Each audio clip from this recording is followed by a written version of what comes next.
어떤 사람이든지 간에 인간은 탄생과 죽음이 제일 큰 부분이에요. 그 다음에 이제 이 녹야원이라고 하는 게 있어요. 이게 처음으로 설법했을 때.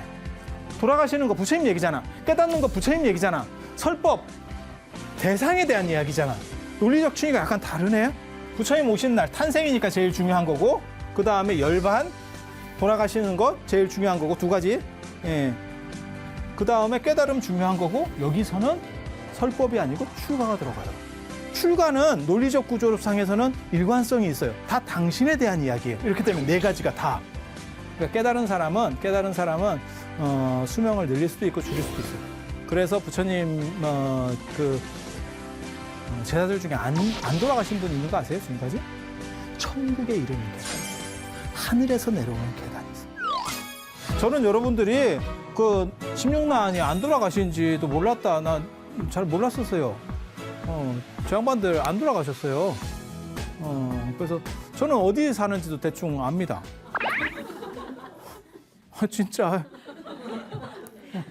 여러분들이 그런 걸 잘 모르시기 때문에 이게 소원이 잘 안 이루어지는 거예요.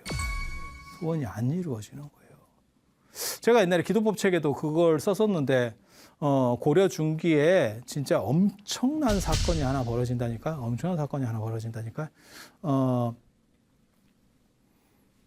원나라 황제의 아들은 황자라 그래요. 황자가 고려로 유배를 와요. 고려로 유배 왔다는 건 인생 끝났다는 거예요. 고려 왕 중에서 티벳으로 유배 가는 경우도 있어요. 그러면 이게 상당히 힘든 겁니다. 그러니까 끝에서 끝으로 보내버리는 거예요. 그러니까 조선시대로 말하면 제주도 유배 뭐 이런 거예요. 그러니까 유배지에 따라서 그게 다 있다니까요. 그게 성향이 있어요. 그러니까 유배가 다 똑같은 유배가 아니에요. 그래서 제가 그런 얘기 사람들한테 해주는데 그게 강원도로 유배 가면 조선시대 강원도로 유배 가면 잠깐 쉬었다 오는 거예요. 다시 정계 복귀하는 거예요. 송광정철. 그러니까 이제 임금한테 뻐꾸기를 날리고 있는 거야. 뭐 관동별곡 뭐 이런 거 하면서 뻐꾸기 날리고 있는 거야. 계속 나 빨리 좀 풀어줘 이렇게. 전라도로 유배를 가면 푹 쉬는 거예요. 너 한참 기약 없다. 뭐 이런 거예요. 그래서 정약용 같은 경우가 다산 정약용, 강진 유배 뭐 이런 거 아시죠? 뭐 윤선도 복일도 유배 뭐 이런 식으로 그렇게 되면 거의 뭐 인생 끝났다고 보시면 돼요. 그리고 제주도로 유배 가면 죽으라는 뜻이에요, 거의. 그래서 추사 같은 경우도 제주도로 유배 가니까 사람 다 끊어졌다는 거죠. 왜? 그게 그런 의미이기 때문에. 그러니까 정치인인데 이게 정계 복귀를 할 수 있느냐? 저 사람이 너무 큰 타격을 받아가지고 완전히 끝났느냐? 왜 그런 얘기 있잖아요. 원숭이는 나무에서 떨어져도 원숭이지만 국회의원은 떨어지면 아무것도 아니다. 그런 거 비슷한 거라고 생각하시면 돼요, 이게. 그래서 추사가 이제 인생무상을 많이 느끼고 거기서 이제 이상적이 찾아왔을 때 너무너무 감동을 하면서 그때 줄 것도 없고 이러면서 그려준 게 세한도. 그래서 세한고절. 이게 소나무가 잣나무는 추워봐이 진짜 이 푸르른 거를 알겠다. 그러니까 너야말로 내 제자다. 내가 잘 나갈 때는 이놈 자식들 다 뭐 이렇게 친한 척 하더니 내가 이런 식으로 되니까 한 놈도 오는 놈이 없는데 너만 이렇게 얼마나 사람이 감동을 해. 유배라는 것도 마찬가지예요. 다 어디로 가느냐에 따라서 이게 급이 달라요. 급이 달라. 그래서 중국 원나라 황제 아들이 고려까지 유배를 왔으면요. 인생 끝이요. 근데 여기가 이제 물도 설고 낫도 설고 이렇게 되면 대부분 풍토병 걸려 죽어요. 음식도 잘 안 맞고. 그다음에 이 사람은 이제 편하게 큰 사람이잖아. 우리 같은 이렇게 하이에나 기질이 있는 사람들은 어떤 상황에서도 살 수 있습니다. 하지만 너무 편하게 산 사람은요. 이렇게 딱 환경이 바뀌면 훅 갑니다. 이해되죠? 이해 안 될 것 같은데. 그렇지. 이해하는 듯한 얼굴로 나도 그랬는데 뭐 이런 식 얼굴 하지 마. 우리 과인데 우리 과. 지구가 멸망해도 바퀴벌레랑 맞고를 치겠다. 이런 정신 자세로 살고 있는 사람.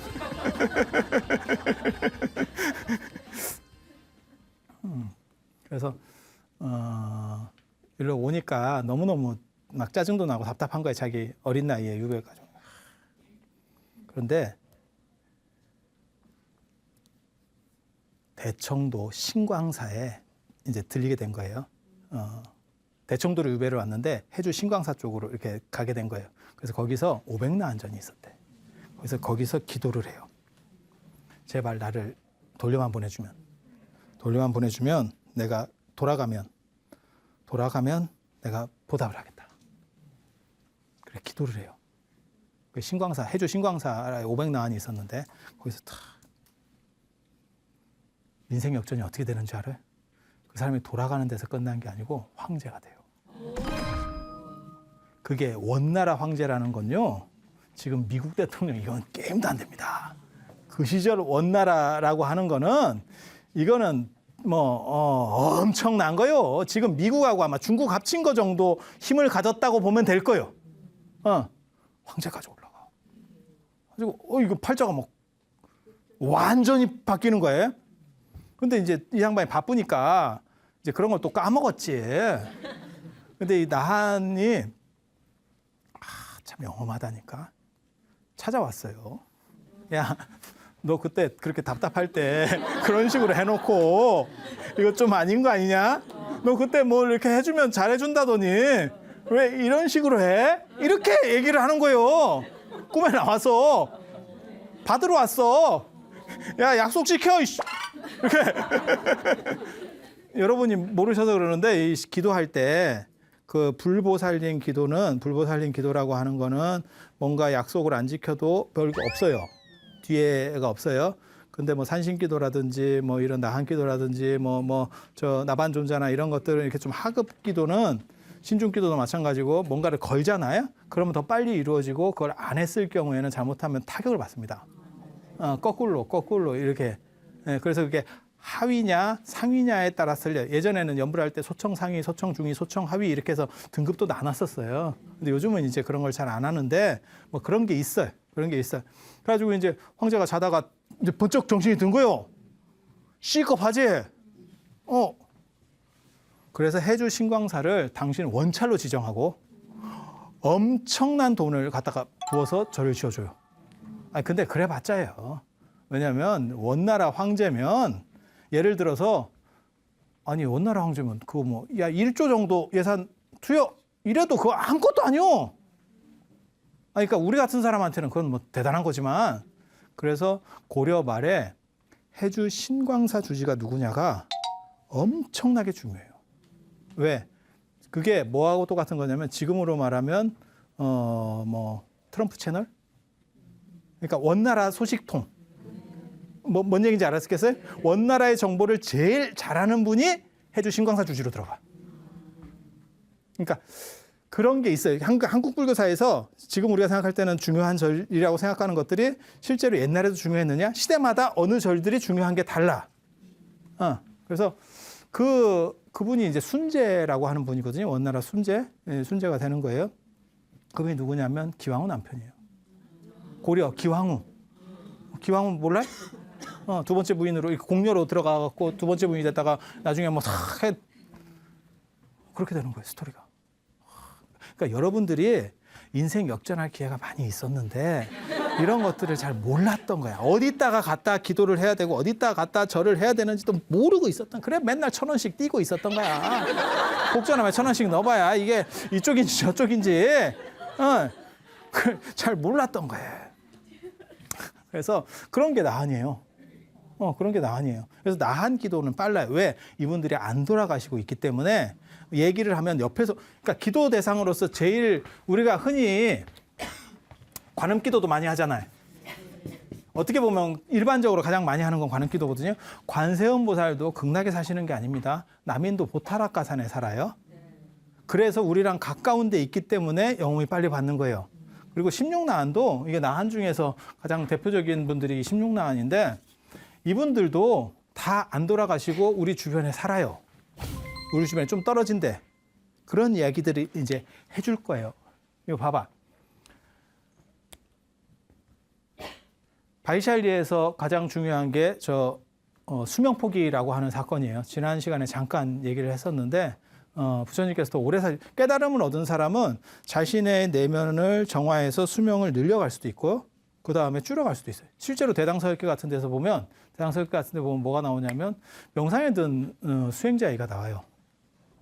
명상에 깊이 든 수행자를 깨울 수 있는 방법은 햇빛을 이렇게 비춰주면 된다고 나오거든요. 내가 그런 것도 잘 알잖아. 제가 그 이야기 되게 좋아하거든요. 저 경덕 전등록에 나오는 그 노스님 이야기, 뒷방 노스님 이야기. 뭐 별 볼 일 없는 노인 양반이에요. 그래서 그 스님이 중국 같은 경우는 주지를 방장이라고 합니다. 우리는 총림의 최고 어른을 방장이라고 하는데 중국에서는 우리 해당 주지가 방장이에요. 그게 이제 유마경에 보면 유마거사의 방이 사방일장이다. 그래서 이제 유마거사 방이 방장이야. 그걸 본따서 방장이라고 하는 거고, 그 방도 그렇게 원래는 작게 만드는 거고, 이제 방장실이라고 하고, 그다음에 칭호도 방장이 되는 거예요. 그런데 거기에 보면 무슨 이야기가 있냐면 그 뒷방 노스님이 하루는 주지 스님을 찾아가서 방장 스님을 찾아가서 내가 이제 열반에 들락하는데 아무 날에 들 테니까 괜찮습니까? 이렇게 물어봤어요. 그랬더니 그 주지 스님께서 뭐라고 말씀하시냐면 그날 절에 행사가 있는데 당신이 스님이 그렇게 복잡하게 만드시면 안 된다고. 그랬더니 그러면 알았다고. 그럼 다음 날 열반하는 걸로 다시 스케줄을 잡아볼 테니까 그러면 가 있겠다고. 그래 가요. 그리고 다음에 와가지고 또 나 날짜를 잡았는데 이때 이렇게 좀 열반하면 되겠냐고 이랬더니 그때 신도 제가 있대. 근데 이제 신도도 센 신도가 있고 그냥 신도가 있어. 절에 다녀보면 알아. 다 있어. 그런 급이 있어. 근데 큰 신도 제가 있대. 그래서 스님이 자꾸 이렇게 걸치적거리면 안 된대. 그래서 그러면 알았다고. 또 가요. 하고 세 번째 와가지고 또 내가 날짜를 잡았는데 그날은 절에 일 없냐고 이러니까 그 스님이 이때는 괜찮다고. 비었을 때라고. 돌아가셔도 된다고. 그때 돌아가셔. 이런 얘기 굉장히 많아요. 되게 재밌는 얘기인데 언뜻 생각할 때는 그냥 웃기는 얘기 같다라고 할지 모르지만 이 정도는 해야 깨달은 사람이에요. 깨달은 사람이라고 하는 게 이런 기술도 없이 무슨 뭐 병원에 누워가지고 돌아가시고 이런 거는 사실은 별로 그렇게 바람직한 건 아니에요. 그래서 여기서도 마찬가지예요. 수명 포기라는 것도 내가 더 살 수 있지만 안 한 3개월 전 얘기예요. 바이샬리에서 부처님께서 내가 아난한테 뭐라고 말씀하시냐면 내가 이렇게 우리 같이 수행자는 마음만 먹으면 7도 살 수 있다. 이렇게 아난한테 얘기를 했지만 아난이 그때 대답을 안 했댔잖아요. 그래서 부처님께서 그럼 내가 3개월 뒤에 열반에 들겠다. 그래서 당신의 수명을 포기하는. 그래서 저희가 중요한데요. 원숭이가 꿀 줘서 이거 그런 자리 아닙니다. 그리고 저거는 어디에 탑이 있냐면 다자탑전 반분자라고 들어보셨어요? 삼처전심에 보면 다자탑전 반분자 몰래? 저 마하가섭이 세 번 뭐 법을 전해받았다. 뭐 영취산 염화미소 그래서 연꽃을 이렇게 그건 중국에서 만들어낸 거짓부렁입니다. 그건 거짓말이고 중국에서 그냥 나중에 지어낸 얘기고 그다음 곽실상부 이제 부처님께서 돌아가시고 나서 관을 이렇게 염했는데 마하가섭이 늦게 당도하니까 발을 이렇게 내밀어서 예를 갖출 수 있게 이제 쉽게 말해서 너한테 가르침이 전해진다. 뭐 이런 상속의 의미예요. 이런 거는 기록에도 좀 있어요. 그리고 다자탑전 반분자는 뭐냐면 다자탑이라고 많은 자식을 낳은 여자를 기념한 탑이 있어요. 바이샬리의 4대 탑이라고 나와요. 4대 탑. 4대 영탑이라고 나오는데 이 4대 탑 중에 하나가 많은 아들을 낳은 탑이야. 그래서 옛날에 기자의 성소 같아. 그러니까 아들 못 낳는 여자들이 가서 비는, 기원하는 이해가 되죠? 왜냐하면 남아선호 사상이 있을 때니까 지금같이 뭐 아들이나 딸이나 뭐 일단 낳기만 해라 이게 아니고 예전에는 남녀 차이가 심하니까 그래서 아들 많이 낳으면 좋은 거거든요. 그래서 조선시대 때도 아들 많이 낳은 여자 꼬쟁이를 베껴다가 이렇게 입고 뭐 이런 거 있잖아요. 그리고 그게 이제 나중에 저희 시절이 되면 어떻게 되냐면 공부 잘하는 애 방석을 훔쳐다가 앉아서 공부를 하고 그런 비슷한 거예요. 그런 걸 보고 감염 주술이라고 하는 거예요. 이렇게 에너지를 취해오는 이런 거예요. 그러니까 아주 원시적인 사회에서부터 존재하던 거예요. 그래서 그 다자탑 천자탑이라고도 해요. 아들을 많이 낳은 여자가 있었던 거야. 그리고 그 아들이 너무나 훌륭하게 된 어떤 여자가 있었고 그게 전설화되기 시작하는 거예요. 그래서 거기 가서 기도만 하면 그 기운을 받아서 애를 낳는다는 게 이제 막 뻥튀기가 되는 거야. 이게 딱 보면 그런 스토리라.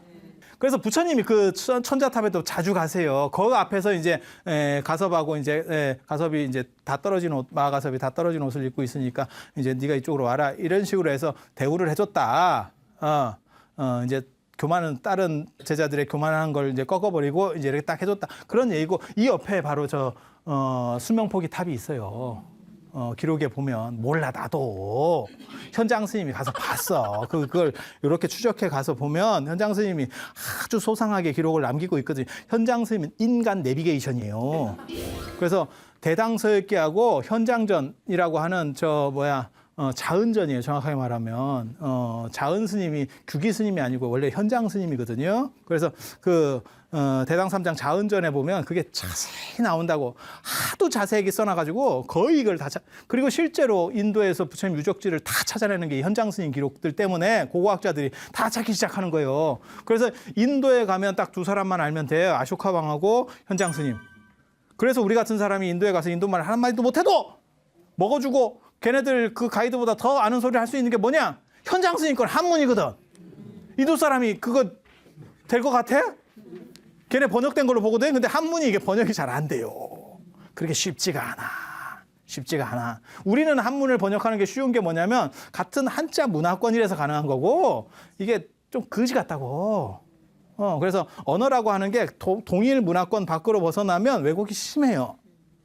그리고 우리 같은 경우는 이제 계속 밥 먹고 이런 걸 하니까 한자도 대충 알고 이렇게 해서 원전까지 보잖아. 그러면 훨씬 이해도가 높아지는 거지. 아니 그렇지 않겠어요? 그런 거예요. 사위성이 있어. 사위성이. 슈라바스티. 사위성. 저기는 자리가 분명히 있어요. 천불하연터 탑 자리가 분명히 남아 있어요. 여기는 확실하게 이 두 군데는 어딘지 지금 잘 몰라.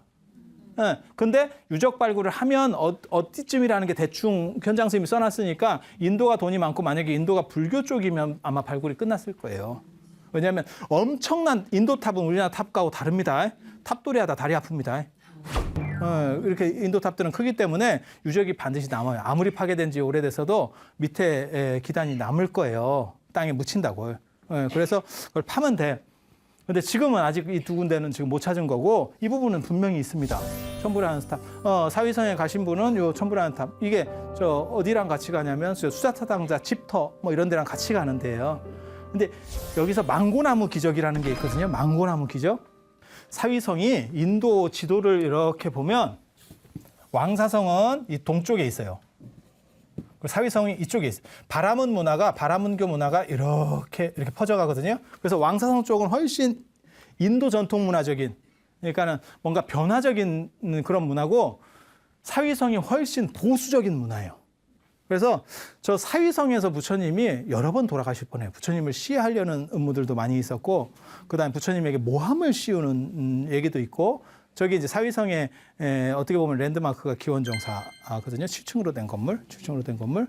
그리고 그 옆에다가 외도들이 신도라고 자꾸 이렇게 다니게 해놓고 그다음 사람을 죽여서 묻어놓고 막 이런 사건들도 있어요. 그리고 부처님 애 임신했다고 오는 사건, 그 전차바라문녀 사건이라고 아주 유명한 사건이에요. 근데 걔가 또 진짜 임신을 해갖고 온 사람한테 그렇게 했으면 완전 범죄가 될 건데 옛날에 뭐 유전자 검사도 없고 이러니까 뻑뻑 우기면 될 건데 또 바가지 넣고 했다가 잘못해서 이게 맞다고 이러다가 바가지 빠져가지고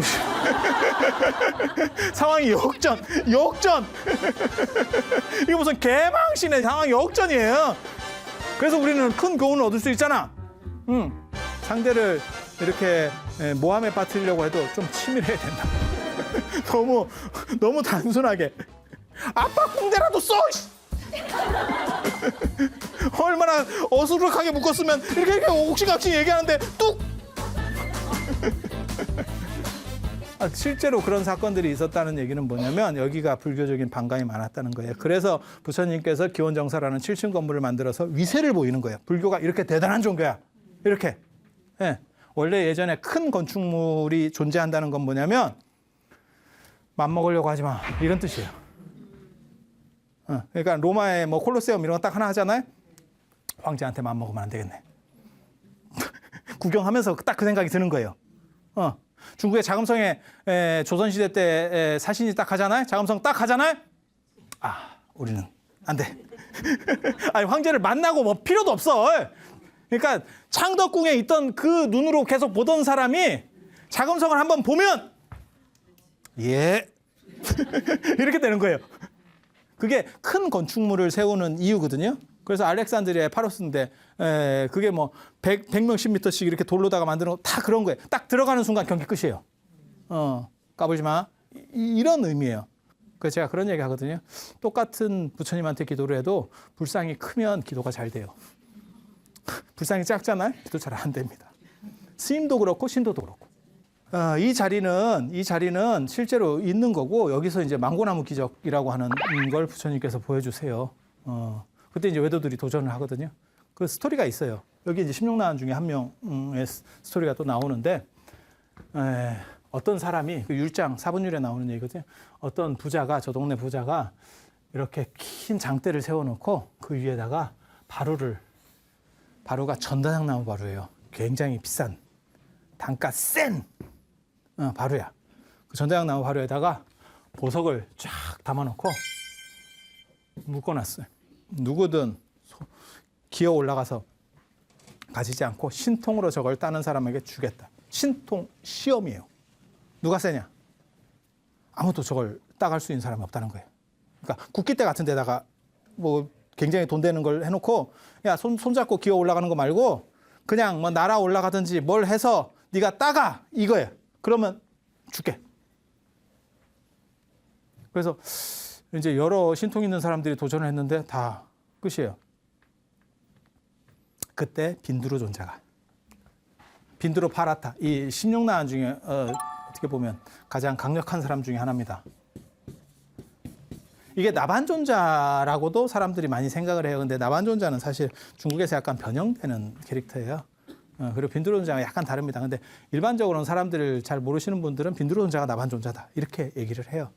그래서 16나원 중에 어떻게 보면 리더격, 강다니엘을 생각하시면 돼요. 꼭 리더는 아니더라도 그 중에 이제 V그룹 때도 이게 있잖아요. 그죠? 다 인기 있는 사람들이 있거든. 다. 그래서 저 빈두르 존자가 하늘로 날아가지고 이걸 딱 잡아요. 딱. 그랬더니 사람들이 우와 이제 하는 거예요. 그런데 그게 아니고, 그게 모든 사건들은 좋게 보면 좋은 거고 씹으려고 하면 어떻게도 씹어요. 그래서 뒤에서 그걸 진 사람들이 승복한 게 아니고, 부처님의 제자들은 기술 중심이다. 저런 잡수를 배우고 있다. 그래서 우리를 이기는 거지 저게 내용 중심이 아니다. 씹으려고 하면 어떤 방식으로 씹을 수 있는 거야. 그래서 부처님 제자들은 부처님한테 기술 같은 거 중심으로 배운다. 신통이나 이런 거 잡기술 중심이다. 저 같은 서커스 공마단이다. 이런 식으로 자꾸 씹은 거요. 그래서 부처님께서 뭐라고 말씀하시냐면, 제자들은 쉽게 말해서 승단은 앞으로 신통을 금한다. 이렇게 얘기를 해요. 신통을 금한다. 그랬더니 얘네들이 그 소식을 듣고 부처님한테 신통으로 한번 뜹시다. 이렇게 이렇게 얘기를 해요. 되게 재밌는 사건이라니까. 신통으로 한번 겨뤄봅시다. 여기 이 율장의 기록이 굉장히 중요한 기록이에요. 부처님이 거기서 오케이를 하시거든요. 왜 중요하냐면, 승단 안에 부처님이 존재하느냐. 승단 안에 부처님이 계시는 거면, 부처님이 승단은 신통을 부리지 마라 라고 했기 때문에 부처님도 하면 안 돼요. 근데 부처님이 하실 수 있다는 얘기는 부처님이 승단 밖에 있다라고 해석될 수 있는 여지가 있어요. 대승불교에서 이 승단에 있는 스님들, 큰 스님들을 아라한이라고 하고, 대승불교는 사실 이 부처님을 추구하는 거거든요. 그리고 그 부처님을 향해 가는 사람을 보살이라고 하는 거예요. 그래서 이런 식의 부처님을 아라한 위에 특화시킬 수 있는 구조가 이 율장에서 보이는 거는 몇 군데 없어요. 그런데 이 구절이 굉장히 중요해요. 그래서 부처님께서 오케이를 하시고, 그럼 어디서 하겠습니까? 그랬더니 그 망고동산에서 할게. 아무개 망고동산 알지? 거기서 몇 날 몇 월 며칠에 몇 시에 보자. 이렇게 얘기한 거예요. 그랬더니 미리 사전 준비를 해가지고 그 망고동산에 망고나무를 싹 베버렸대. 인도나 중국 같은 데 가보시면 망고 나무가 그렇게 대단한 게 아니에요. 우리가 망고가 좀 없어서 그런 거지. 예, 이용 선생께서 말씀하셨잖아요. 종로에는 사과나무를 심어보자. 뭐 이런 식으로 인도나 그게 저기 곤명이나 이런 데 가니까 망고 나무가 가로수던데? 아니 그게 다 틀려요. 기후 환경에 따라서. 그래서 망고 나무를 싹 비워버린 거예요. 저 양반이 망고 나무를 가지고 기적을 보이는갑다. 뭐 이 신통을 보이는갑다. 이래서 싹 비워버려. 그랬더니 부처님께서 망고를 하나 들고 가셨대잖아. 딱 들고 가셔가지고 거기 딱 하니까 나무 전멸. 이 어른이 이걸 미리 알고 계시는 거예요. 거기서 망고를 드시고 이게 망고도 두 종류가 있어요. 우리나라에 들어온 망고 맛없어요. 덜 익은 거 이렇게 와가지고 나무에서 익은 거 한번 먹어봐. 맛의 깊이가 달라. 진짜 감도 그렇고 실제로 그렇지 않아요? 나무에서 완전히 익은 거 진짜 따먹으면 그런 거는 이제 시장에 출하는 안 되잖아요. 그건 상하니까. 그렇지만 이렇게 뭐 지인들 뭐 이래가지고 이렇게 먹어보면 맛이 좀 틀리죠. 그 자리에 심었대. 그랬더니 나무가 해서 그 나무가 안타는 거거든. 거기서 그 끝이 아니에요. 이거 인제 시작이야. 인제 시작이야. 그렇게 해서 부처님께서 그 밑에서 명상을 하면서 딱 보이니까 모든 나뭇잎에 부처님 얼굴이 쫙 찍히더라. 그래서 그거를 천불화연이라 그래. 천부처님께서 화연했다, 드러냈다. 속에서 천불이 났다가 아니고 천부처님께서 모든, 그러니까 천이라는 건 나뭇잎 개수가 1000개가 아니고 모든 나뭇잎에 드러났다. 그렇게 해서 그 사람들을 찍으시켜요. 그리고 나서 부처님께서 어머니를 위해서, 왜 어머니 얘기가 나오냐면 어머니가 당신 태어나시고 나서 7일 뒤에 이제 돌아가시니까 어머니에 대한 이런 부담감이 있어요. 부담감이 있어. 지지난 시간에 우리가 그런 얘기를 좀 했었잖아요. 그래서 어머니를 교화하시기 위해서 도리천으로 올라가세요. 부처님 어머니는, 불교는 그게 아니에요. 내가 대통령을 낳은 게 아니고 대통령이 될 아들을 낳은 거야. 그리고 이분이 대통령이 되고 난 뒤에 뭔가를 이렇게 좀 받았으면 모르는데 너무 일찍 돌아가신 거야. 그러니까 부처님을 한 번도 본 적이 없는 거야. 나는 고타마 시타르타를 낳았을 뿐이지 실제로 부처님이 된 거는 내가 내 아들이 대통령이 되는 걸 한 번도 본 적이 없는 거야. 이해가 되죠? 그러니까 이게 위계가 높게 갈 수가 없어요. 그래서 부처님 어머니는 도리천에 계시는 거고, 그 도리천 선법당이라고 하는 도리천 공회당이에요. 내가 또 도리천 그 지도를 다 압니다. 도리천 위에가 어떻게 생겼는지 다 알아요. 내가 사후세계도 어떻게 생겼는지 다 알고, 내가 그런 거 다 찾아가지고 어디 머릿속에 이렇게 위치까지 이렇게 찍어가지고 다 해놨다니까. 도리천도 내가 가면 여기 가서 여기 들러보고 여기가 보고, 위쪽에는 승전이라고 하는 제석천이 살고 있는 내궁이 있고, 밑에 쪽에 이제 선법당이라고 그래서 그 주변으로 32천이 이렇게 둘러 살아요. 방갈로 같이 이렇게 집 따로 해가지고, 그다음에 바깥쪽에는 네 군데가 이렇게 솟아 있고, 뭐 이런 게 다 있어. 이런 건 아이고 얘기하고 싶어 죽겠는데 시간이 없네.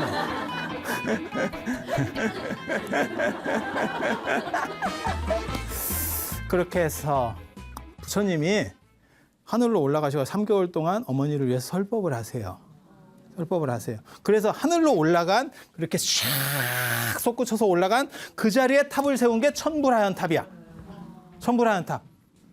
그래서 제가 인도 가면 거기서 이렇게 누워 있거든요. 그 자리에 하늘을 보면서 이렇게 쫙. 부처님께서 일로 거기가 어떻게 보면 하늘로 올라가는 포탈이야. 에너지 어떤 그냥 막 놓기만 하면 막 쫙 빨려가는 에너지, 어떤 이 홀이 있어. 그런데 이게 부처님 신통 중에서 부처님 최고의 신통이야. 당신이 그걸 어떻게 아느냐? 특별히 여기만 대신변이라 그래. 이런 거는 그냥 신통이라 하고 여기는 대신통이라 그래. 제가 전에도 그런 얘기 해드렸잖아요. 우리나라도 보름이라고 하는 뭐 7월 보름, 6월 보름, 뭐 8월 보름 뭐 이렇게 많지만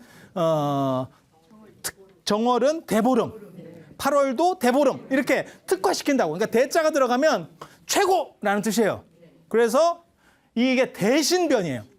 대신변. 천불화연이 대신변. 그리고 이거는 뭐 간단한 미술이나 이런 데서도 다 나오는 얘기예요. 제가 그냥 하는 얘기가 아니고.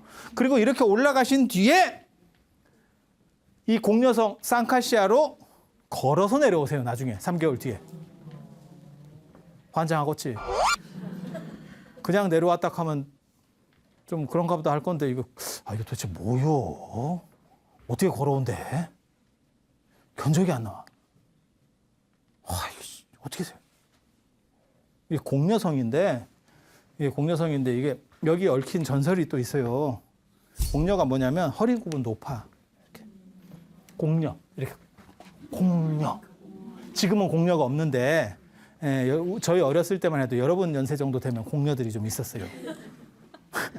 이렇게 꼬부랑 할머니 이렇게 그죠? 그래서 거기에 이제 또 어떤 전설이 있어요. 이게 불교 얘기는 아니에요. 불교 얘기는 아니고 그 지역에 얽힌 전설이에요. 그래서 내용은 그런 거예요. 어떤 수행자가 있었는데 불교 수행자가 아닙니다. 바라문교 뭐 이런 수행자예요. 결혼하는 수행자.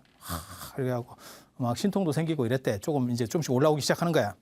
그런데 거기 이제 왕의 딸들이 그 근처로 이제 숲으로 놀러 온 거예요. 그러다가 이게 영감이 희한하네. 또 거기 꽂혀가지고 그 공주한테 꽂혔대요. 몰라. 늙은 말이 홍담을 밝힌다고. 갑자기 또 거기 젊은 애들한테 꽂혔대. 가지고 왕한테 이렇게 서신을 보내요. 당신 딸 중에 하나를 나에게 마누라로 이렇게 보내달라. 그렇지 않으면 내가 저주를 내리겠다. 그 왕이 그 얘기를 듣고 이제 쫄이는 거예요. 저 양반은 신통이 딱 하는데 이거 어떡하지? 그래갖고 이제 딸이 여럿이었어요. 그래가지고 이제 오라고 그래가지고 야 내가 이런 걸 받았는데 이거 진짜 좀 저 양반이 좀 위험한 사람이다. 저기 약간 똘틱한 사람이기 때문에 저 쉽지가 않다. 누가 좀 집단을 위해서 우리 전체를 위해서 좀 가면 안 되겠니? 그랬더니 이제 큰 딸들이 뭐라고 얘기하냐면 영감하고 안 산다. 왜 영감하고 당연한 얘기 아니에요? 그리고 자기가 공주 출신이고 편하게 살았는데 그 산소에 가가지고 이게 뭐요? 시작하자마자 인간 좀비하고 어떻게 살아? 그러니까 좀 그랬지. 가지고 이렇게 하고 있는데 그 막내딸이 한 7, 8살밖에 안 됐는데 애인데 이제 눈치껏 보니까 누군가는 해야 될 것 같은 상황이 드니까 제가 할게요 이랬다는 거야. 그러니까 아버지가 이제 아유 고맙다 이렇게 해서 걔를 보냈대요. 걔를 보냈대. 근데 그 영감님이 그 노인 수행자가 볼 때는 이게 부인을 보내라 했지. 얘가 무슨 유치원이냐? 걔가 무슨 돌봄이야? 이게 뭐야 도대체? 그러면 좀 클 때까지 기다리면 돼. 크기 전에 내가 좀 하고 막 짜증이 이게 차라리 안 오는 것만 또 못하게 짜증이 났대. 그래서 저 성을 저주를 퍼부었대. 그래서 너희 모든 여자는 다 할매가 될 것이다. 그래서 그렇게 저주를 퍼부으니까 그 순간 다 젊은 애들이 이렇게 공녀가 됐대. 그게 공녀성의 전설이에요. 공녀성의 전설이야. 그러니까 전설 불교 얘기 아니고. 근데 저는 이걸 뭐라고 해석하냐면 이제 부처님이 오시면서 부처님이 저기서 이제 하늘에서 내려오시면서 저게 이제 저 재앙이 걷어지거든요. 근데 그걸 저는 뭐라고 해석하냐면 아마 저렇게 집단적으로 뭔가 이렇게 병이 나오는 거는 수인성이에요. 그러니까 물 성분이 안 좋으면 중국에도 꼽사 이런 게 많았었어요. 주공도 꼽사고 그 낙양 쪽에 가면 물이 안 좋아요. 그래서 그쪽 사람들이 꼽사 비율이 높다고. 그게 이제 뭔 뜻인지 아시겠죠? 물이 좋아지고 나서 우리가 수십 년을 더 살게 된 거예요. 물이 안 좋아지면 수십 년이 이 수명이 감소돼요. 그래서 아마 수인성이 뭔가 있었는갑다. 그리고 부처님께서 오셔서 뭔가 합리적인 대안을 좀 마련을 해주셔서 아마 그게 저주가 끊어졌는갑다. 그래서 아무튼 하늘에서 일로 내려와요. 그래서 이 천불하연 자리에서 올라가고 일로 내려옵니다. 근데 걸어서 내려왔다는 거예요. 이게 환장할 노릇이다. 도대체 걸어 내려왔다는 게 뭘까? 근데 그 탑이 있어. 저기에 공녀성에도 저 탑이 있어. 근데 법현 스님이 고승 법현전, 그러니까 불국기라고 하는 거를 써요. 기행문을 현장 스님보다 빨리 써요. 현장 스님보다 빨리 써. 근데 그 양반 책은 좀 얇아요. 그런데 거기에 보면 뭐라고 나오냐면 저기에 7개 계단이, 원래 계단이 쭉 하늘로 올라가는 계단들이 있었는데 7개 계단 다 파괴되고 계단이 한 7개 남았더라. 현장 스님도 계단 얘기를 써요. 이거 환장한다니까. 그러니까 단순히 그냥 뭐 이렇게 됐어 저렇게 됐어가 아니고 뭔가 옛날에는 뭔가 유적이 있었대. 지금도 가보면 엄청나게 큰 탑이 있어요. 탑 유적이 있어요. 그걸 베껴보면 분명히 뭔가가 나올 것 같아. 막 미치게 베끼고 싶어. 공부하는 사람 입장에서는 막 까고 싶어지. 뺏기면 뭐가 도대체 스토리가 도대체 뭐야 이게. 그런데 그걸 못 건드려요. 그 위에 힌두교 사원이 하나 있어. 조그만 거. 한 요만한 정도의 진짜 학고방만한 힌두교 사원이 하나 있어. 그거 알박기를 해놨어. 그래서 그걸 철거해줘야 요걸 발굴을 해. 근데 인도는 이제 불교가 적고 힌두교가 많으니까 그걸 걔네가 철거를 안 해요. 그래서 그게 이 상카시아 유적이에요. 상카시아 유적. 그래서 원래 스토리는 이렇게 되는 거야. 원래 스토리는 이렇게 되는 거고요. 현장 스님이 중국에서 인도로 갈 때 유가사지론 100권이라고 하는 그 당시 그 공부하려는 목적으로 갔거든요. 그게 이제 나중에 신라바드라 개연 스님한테 나란다 대학에서 공부를 하게 되는데 그건 그거고 공부하는 거 말고 부처님의 유적, 성적 중에서 꼭 보고 싶다고 하는 데가 있어. 그걸 천재도수라고 그래. 천재도수. 도수라고 하는 건 뭐냐면 깨달음의 나무라는 뜻이에요. 그게 보리수예요. 부다가의 보리수. 보리수. 천재가 하늘의 계단. 상카시아예요. 당신도 너무너무 궁금했는가 봐. 이쪽 그룹, 그러니까는 현장 스님도 뭐라고 생각했냐면 이 유적하고 이 유적이 메인이라고 생각한 거예요. 저는 생각이 약간 달라요. 이거는 맞고 사실은 이게 더 중요하다고 생각하거든요. 저는 천불하연이. 왜냐하면 대신변이라는 걸로 딱 나오는 걸로 봐서, 그러니까 이건 개인 차이예요. 현장 스님은 그렇게 생각한 거고 대신변이라고 하는 거는 사실 집단들이 대부분 후대 사람들은 다 저쪽으로 봤었어요. 그래서 아마 객관적인 걸 보려면 아마 천불하연이 나을 거다라고 생각하는 거고, 여기서는 두 가지를 알 수 있어요. 하나는 변곡점 문화, 그러니까 인생에서 가장 중요한 변곡점. 그 다음에 하나는 신통 문화. 그리고 아까도 이렇게 얘기를 한 거였고, 이 10대자도 변곡점 얘기, 그 다음에 16나안은 신통. 그래서 이런 두 가지가 있는 거고, 16나안 중에 목건전 존재는 안 들어요.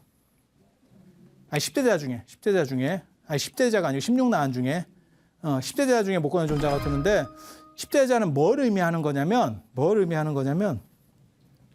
부파불교, 그러니까 소승불교, 우리가 그냥 쉽게 입에 붙은 대로 말하면 소승불교 중에서 가장 중요한 부파하고 관련된 영웅들 10명을 추린 거예요. 그게 10대자예요. 기원 전후에 영향력 있는 분들 이렇게. 그리고 그쪽에 추려진 분이 희한하게도 목건전 존재하는 신통으로 유명한데도 불구하고 16나안에서는 빠져요. 16나안에 빠져요. 그리고 16나안의 리더는 아까도 얘기했지만 빈두루 존재하고 그 다음에 주리반특이에요.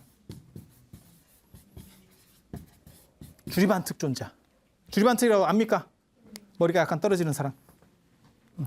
부처님 제자 중에서 머리 제일 떨어지는 사람. 소로. 형은 반특이에요. 동생은 주리반특. 형은 대로. 큰 길. 주리반특은 소로. 이름이 웃기지? 엄마가 애를 뵀는데 큰 길에서 낳대. 그러니까 이게 뭐 산딸도 계산도 못하는가 봐. 씨야, 배 아파. 이게 큰 길에 낳대. 그 대로야. 첫 애를 그렇게 낳았으면 조심해야지. 둘째 애는 작은 길 가다가 또 그냥 누워있으라 말이오. 산딸 가까이 되면 소로야.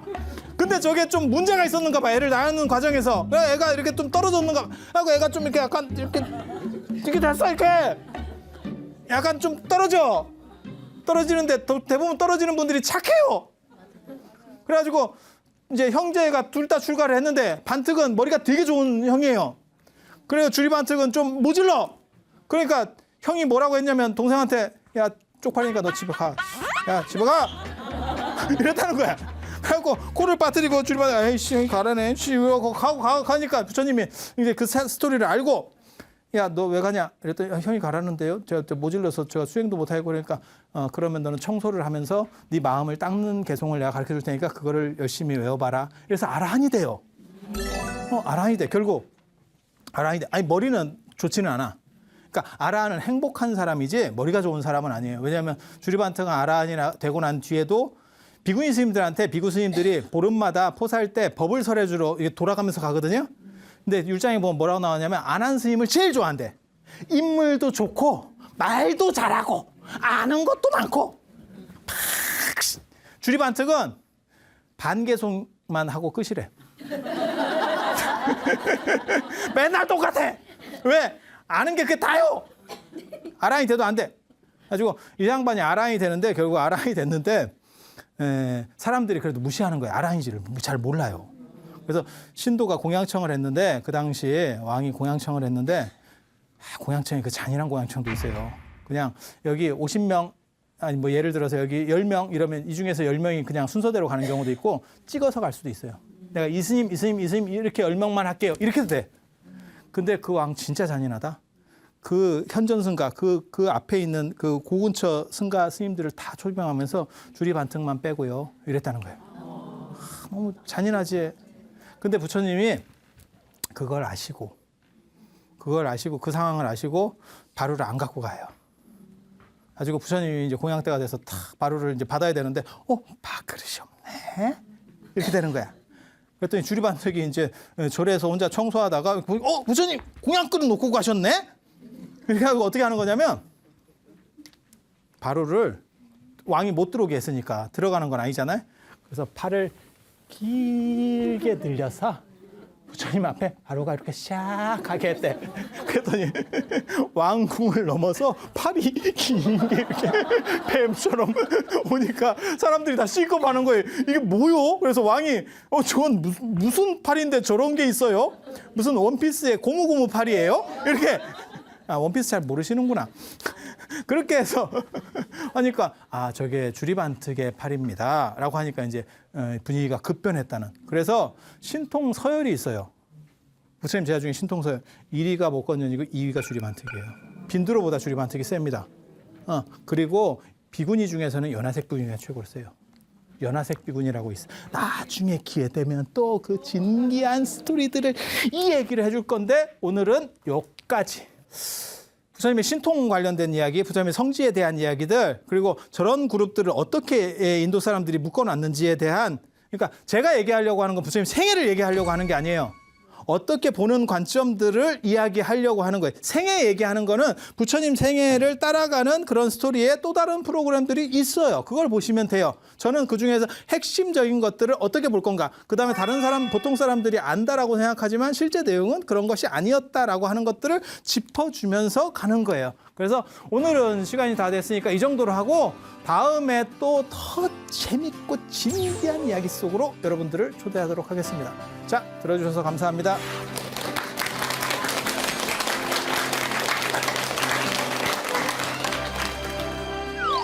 이제 부처님께서 왕궁에서 교육받는 이야기, 어학을 배웠고요. 이 어른이 무술을 배웠고 그다음에 통치술을 배웠어요.